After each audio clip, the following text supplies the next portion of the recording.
Hey guys! For today's videos, tuturuan ko po kayo kung paano gumawa ng Maya account.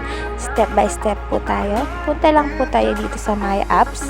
Hintay lang po natin siya. And then, start an account. And then, makikita po natin yung first name. Lalagay po natin yung pangalan natin. Middle, yung gitna, at ang last name. At ilalagay din po natin yung email address natin dito, yung Google account. And then, continue lang po natin. At ilalagay po natin yung cellphone number natin dito. At sa ilalim naman po, is maglalagay tayo ng password natin.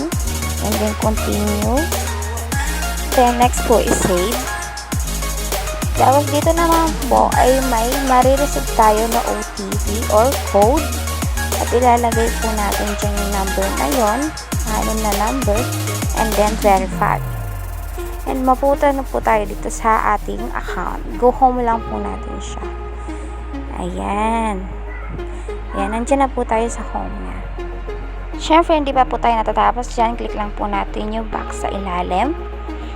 And then, hanapin lang po natin yung ating settings. Ayan.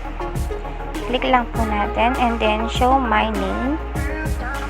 Dito is pipindutin natin na upgrade now. Dito po ay makikita po natin, may isasabit pa po tayo ng 3. Dito sa number 1, find your ID, records a video selfie, enter your personal information. Yan po ang kailangan ng My Account. Then let's go lang po natin. Dito po ay pwede kayo mamili kung anong meron kayong ID.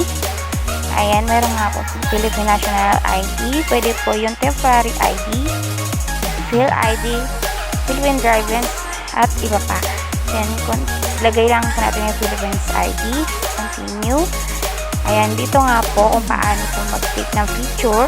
Ayan. Hindi ko na po mababaslita lahat dahil wala po tayo pang example na number. Yan lamang po. Thank you for watching.